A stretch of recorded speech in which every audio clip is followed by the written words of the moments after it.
What is up, YouTube? It's your man Lotus here, and in today's video we're going to be covering 3 Pokemon in Pokemon Unite that you just won't simply be able to ignore due to simply how good the Pokemon are. As to why that is, well, let's go ahead and get right into it, starting off with Pokemon number 1 being Garchomp. Now, Garchomp falls into the standard role alongside Charizard and Lucario, meaning he is a well-rounded Pokemon excelling in multiple different areas. His attack stat and defense stat are parallel to each other in both being relatively high, which is very good. He has his Rough Skin passive, a well-known ability in the Pokemon games, Pokemon universe, whatever you want to call it. And its description is, the enemy Pokemon that attacks Garchomp will also take damage based on an X percentage of damage that it does. Basically saying that the stronger the attacks that you hit Garchomp with, the stronger the return, the stronger the reflect, whatever term you want to use, you're going to take more damage based on how much damage that you deal towards Garchomp. His Unite move, advance continuously and launch a powerful multi-hit attack, causing knockup to your opponent in the last attack. After the end of this movement, Garchomp is temporarily immobile. How long he's going to be immobile, don't really know. We don't really have any footage for Garchomp, sadly, but just alone, it sounds like it's going to be kind of a pursuit type of move where you're able to chase down the target and kind of dish out some damage real quick. But that being immobile at the end might cuck you, perhaps. Just depends on how long it lasts. But without further ado, let's go ahead and step into his first ability, being Bulldoze. 5-second cooldown. And the description is step on the ground hard, causing damage in an area. Relatively simple, a little AoE, 5-second cooldown. That's nice. It upgrades to either Earthquake or Dragon Rush. Earthquake has a 7-second cooldown. Garchomp bounces and breaks the ground in a major earthquake, dealing damage in an area. Enhances to Earthquake Plus, slowing down opponents in the earthquake area. So I can imagine Earthquake will probably just have a larger area of effect than Bulldoze, affecting a wider range of enemies around him. Dragon Rush, 8-second cooldown. Garchomp advances towards the targets with a dash, knocking down any opponent hit. The ability can be used in conjunction with Dragon Claw or Dig. Enhances to Dragon Rush Plus, reducing the speed of Pokemon hit by the end of the dash. So a bit of utility there on the enhanced version, but a bit of combo ability with the other 2 upgrades that we'll get to in just a second. But he has a nice little dash there that can be used to either, initiate a fight or either retreat, whichever situation suits you best at that particular point in time. But without further ado, let's go ahead and jump into his second ability, being Sand Attack. 6-second cooldown, throws sand and reduces opponent's vision. In addition, the ability increases Garchomp's movement and attack speed when hitting targets. So just starting off, that move is already really good.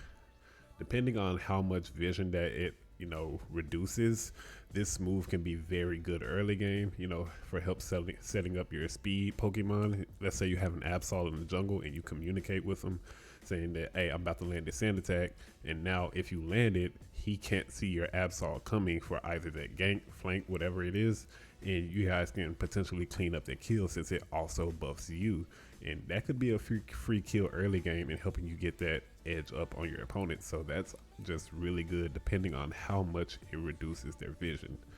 But Sand Attack upgrades to either Dig or Dragon Claw. Dig, 9-second cooldown, enter the ground increasing movement speed. When contacting opponents, jump off the ground causing damage in an area and lift your opponents. Enhances to Dig Plus, further increasing the movement speed. So more self-stems, self-buffs, whatever you want to call it, increasing its movement speed, getting close to the targets. Can also be used to get away. Really nice utility. Dragon Claw, 5-second cooldown, even less than Sand Attack. Advance against the opponents by attacking them twice. The first attack drops and the second attack does more damage and increases the attack speed of the attack. Upgrades to Dragon Claw Plus, further increasing the damage done. I feel like the first attack drops kind of is a mistranslation there. I guess it means that it knocks them down, maybe it drops them to the ground, whatever. But bit of utility there, more of a DPS type of move. But remember, Dragon Rush can combo with either of these abilities, which is really good, especially if you pair it with Dig. you can probably cover some nice distance in either chasing or retreating.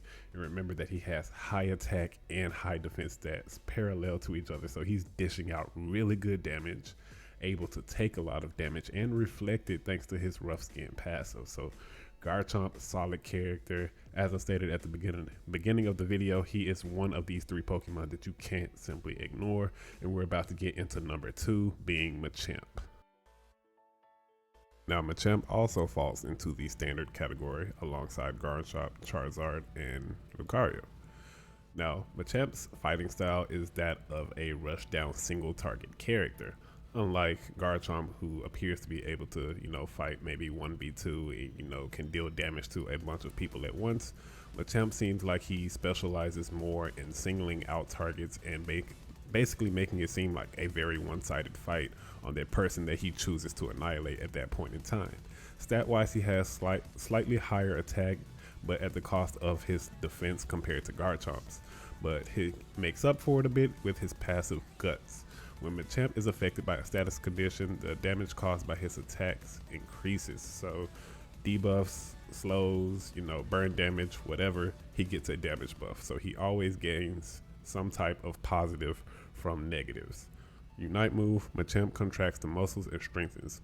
When using the next move, it throws a punching barrier towards the target, continually attacking and knocking the opponent away.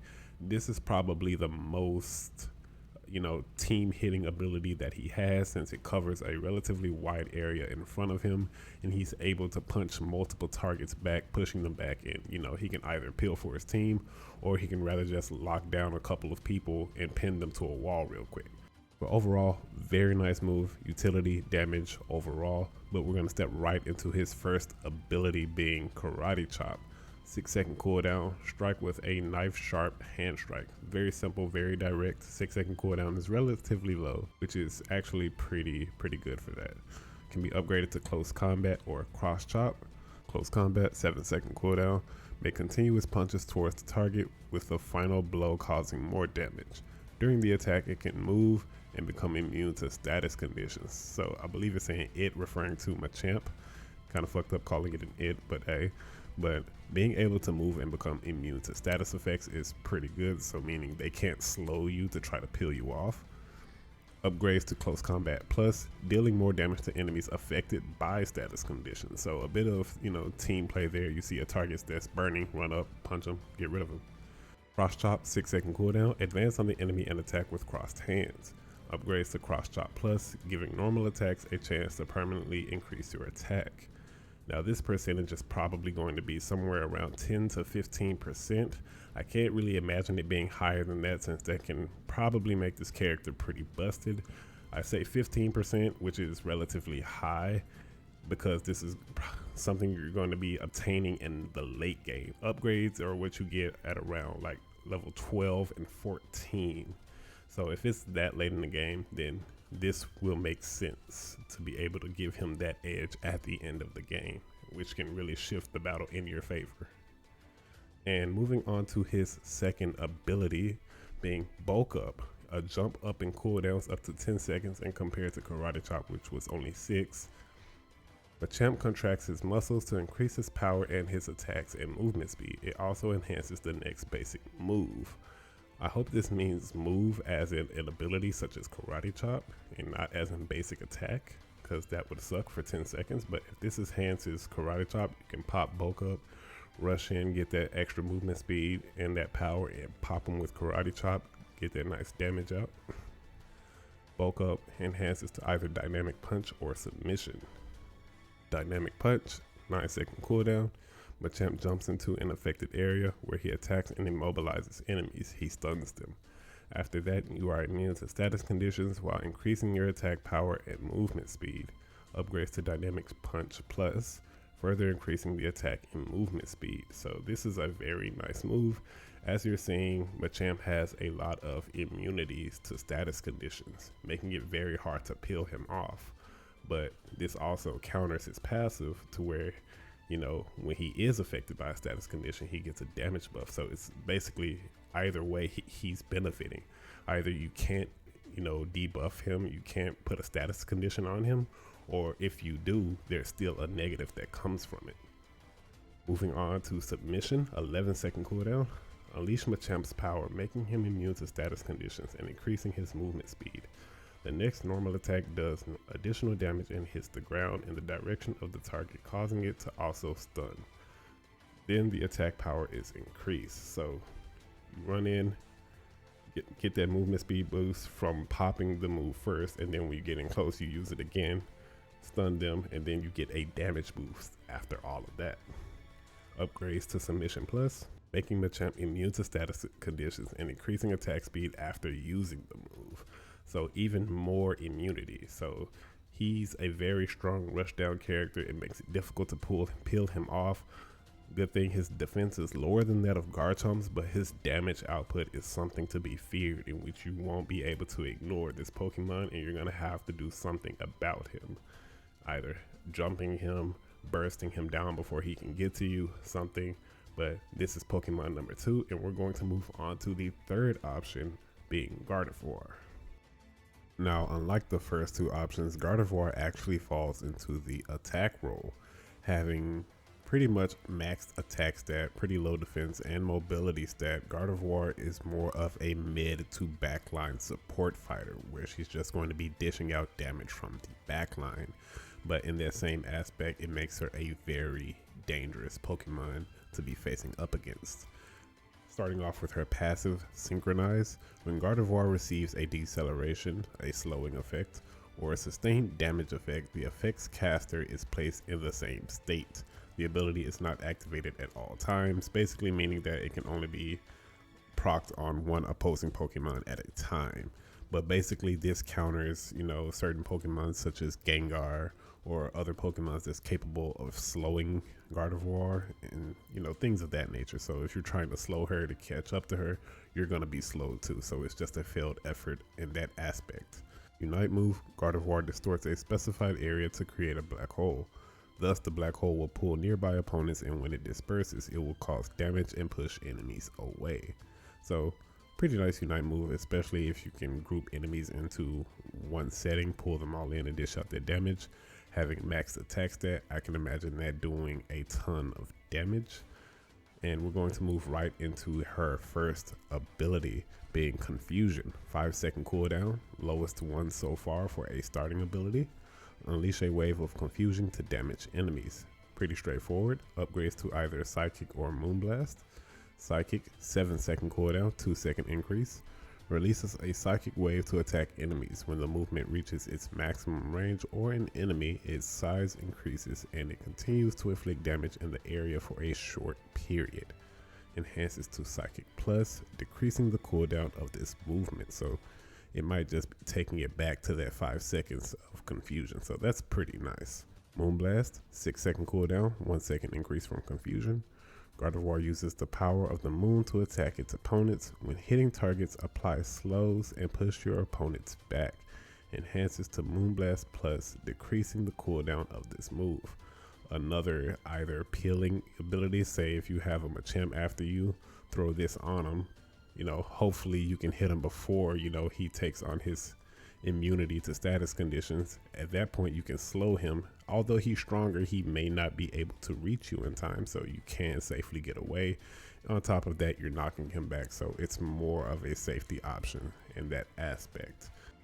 But overall, the first ability and upgrades are all pretty solid, and we're going to move into the second ability, being Teleport. 11-second cooldown, which is a pretty nice jump from Confusion. Gardevoir can teleport to a target location, increasing the damage caused by its basic attacks and abilities for a short period. So the ideal combination would be to teleport in, throw Confusion or whatnot, or teleport away, throw Confusion, whichever one. If you're trying to be offensive, you can go in, or if you're just, trying to keep your distance, you know how to kite. Can upgrade to either Psyshock or Future Sight. Psyshock, 12-second cooldown, 1-second increase. Gardevoir releases a Psychic Shockwave, dealing damage in 3 consecutive waves. Upgrades to Psyshock Plus, increasing the damage of the ability when opponents are hit by it more than once. So a very nice damaging ability since it hits 3 times, and it sounds like the upgrades makes them take more damage from each subsequent hit. Future Sight, 10-second cooldown, 1 second less from teleport. Gardevoir releases an attack at a selected location, which will explode in an explosion. Only after a period of time. When hitting opponents, the cooldown of the move is reduced. Enhances to Future Sight Plus, where your cooldown is reset for each time the ability hits an enemy. So this move is very powerful. If you sit in the back line or just in the middle and you land this move, you're practically getting it right back. This cooldown reduction just from the base ability is a 5-second reduction. So the moment you land it, you immediately get 5 seconds shredded off, and now it's a 5-second cooldown. So you're getting it right back, and you're able to throw it right back out there in just 5 seconds. But once you get the enhanced version, you're literally throwing this ability out back to back as long as you're landing those hits, making Gardevoir a very big threat because this move does a lot of damage. So you can only imagine the amount of damage output that Gardevoir is going to be able to put out if she is left unchecked. So you can't ignore Gardevoir. You're going to have her taken out, or at least make her miss her shots so she's not able to keep getting these moves back. But in that instance, if she doesn't have Future Sight and she has Sight Shock, you might not have as much to worry about. But personally, Future Sight is definitely looking like the way to go for me personally, just to have that damage output ready. As long as you're landing those hits, you have a constant source of damage output, and that's very good. But that is going to be all for today's video, guys. Sorry if it's a bit longer than the other videos prior to this one. I did want to start going more in depth to these, start making things more visually appealing for you guys to watch so you can see it rather than just me scrolling down a web page. The lack of effort really shows. So I want to put more into these videos for you guys, really go into these, into the moves, breaking them down, kind of conveying you the picture that I see in my head when I think about these moves on the field and how they can be utilized and things of that nature. But I really hope you guys enjoyed the video. If you did, consider giving it a like. If you're not subscribed already, consider subscribing and joining the Way of the Lotus here on the channel, aka Waddle. That's my little thing. But I'll catch you guys in the next one. Hope you stick around. And side note, once the game does officially release, I hope you do stick around, because I'm going to be uploading gameplay for this game on a regular basis, probably every day. But stick around, you ain't got nothing to lose. So I'll catch y'all in the next video. Later.